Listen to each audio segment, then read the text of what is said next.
प्यारे बच्चों, आज हम हिंदी व्याकरण में शब्द निर्माण का अध्ययन करेंगे।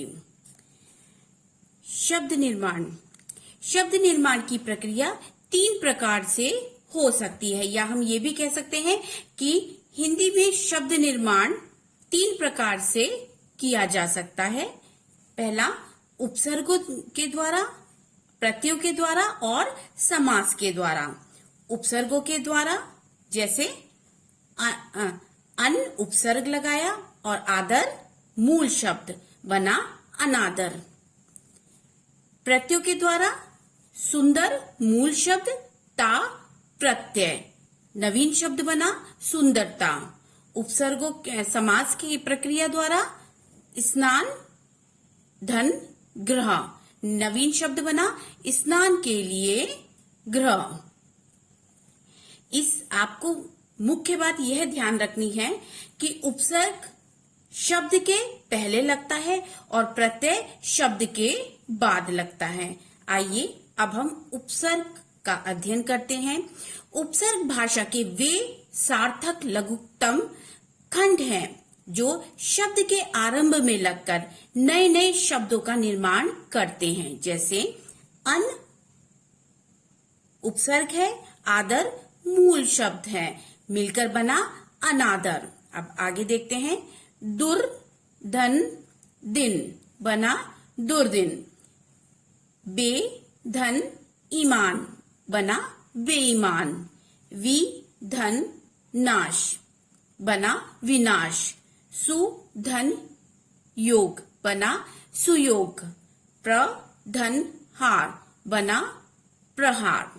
तो इसमें अन वि दुर सु बे प्र ये क्या है? ये शब्द, ये उपसर्ग हैं।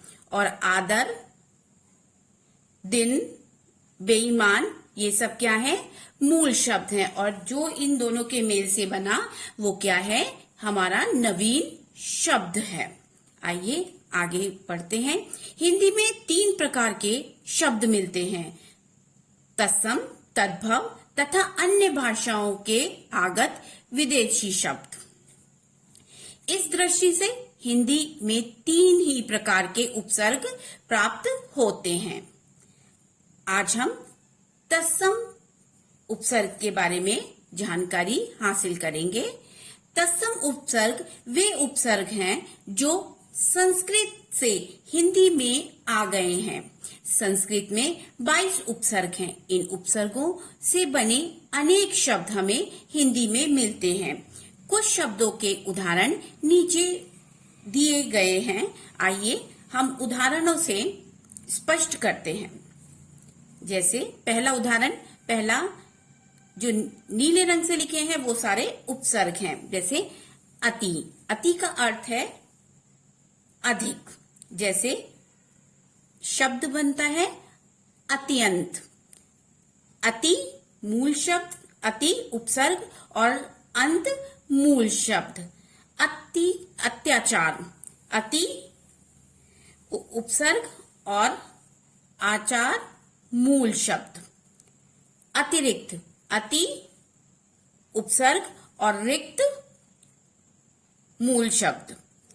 उसी प्रकार से आगे देखेंगे अतिक्रमण, अतिशय, अत्यधिक इत्यादि। आगे देखते हैं अनु उपसर्ग। अनु उपसर्ग का अर्थ होता है पीछे, समान, बाद में आने वाला। अनु अनुभव, इसमें अनु क्या है? आपका उपसर्ग है और भव क्या है? मूल शब्द है।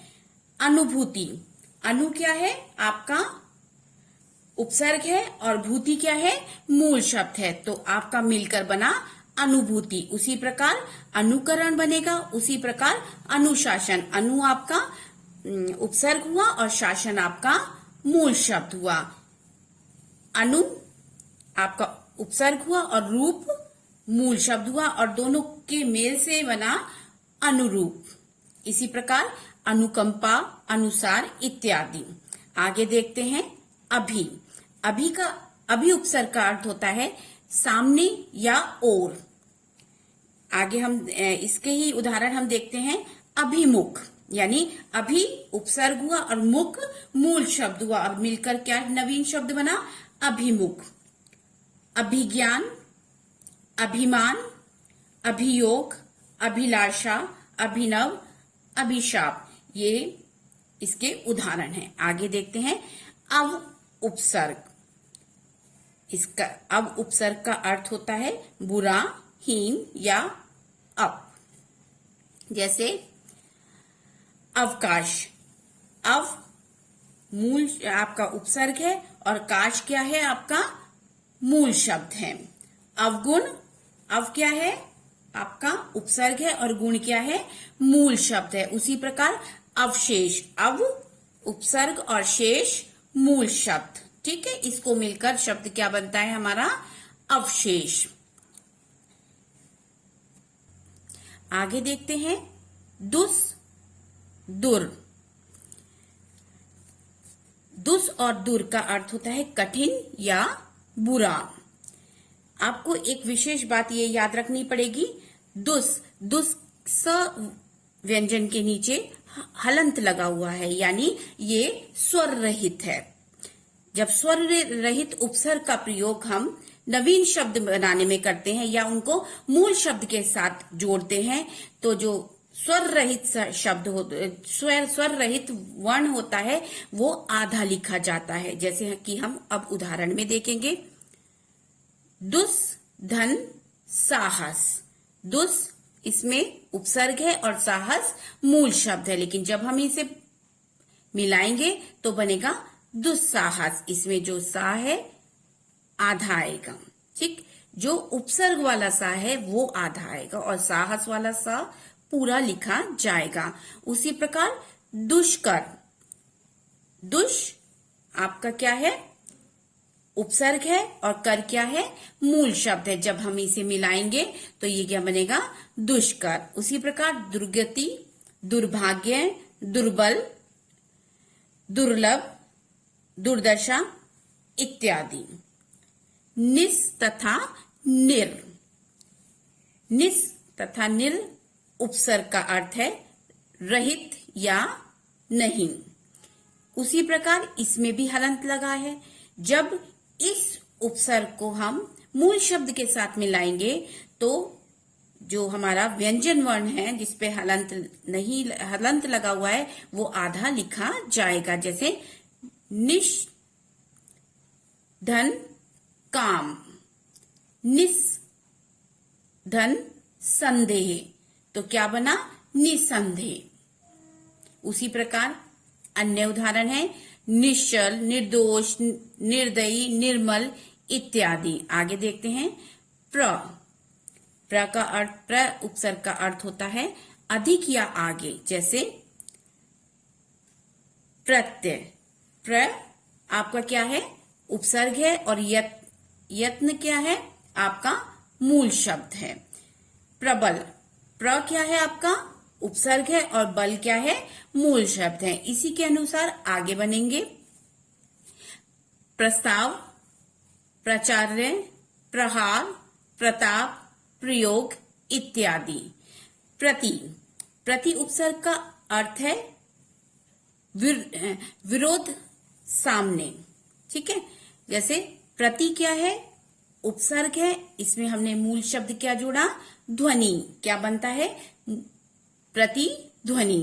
प्रतिकूल, प्रति आपका मूल शब्द है, प्रति आपका उपसर्ग है और कूल आपका मूल शब्द है, बना प्रतिकूल। उसी प्रकार सारे बनेंगे प्रतिनिधि, प्रत्यक्ष, प्रतिवादी, प्रतिदिन इत्यादि। आगे देखते हैं सम। इसका अर्थ है पूर्णता, साथ, अच्छा। जैसे समधन मेलन, सम्मेलन। संशय, संसर्ग, संग्राम इत्यादि। सु उपसर्ग है आपका, इसका अर्थ होता है अच्छा। जैसे सु मूल शब्द, गम आपका सु आपका उपसर्ग हुआ और गम आपका मूल शब्द हुआ, क्या बना, सुगम। सुबोध, सु आपका उपसर्ग हुआ और बोध क्या हुआ, आपका मूल शब्द हुआ। नवीन शब्द आपका बना सुबोध। उसी तरीके से स्वच्छ, सुपुत्र, स्वागत इत्यादि। इसमें इन उपसर्गों में से हमने सिर्फ कुछ उदाहरण आपको समझाए हैं, बाकी उदाहरण आप ध्यान पूर्वक पढ़ेंगे और उसका अभ्यास करेंगे।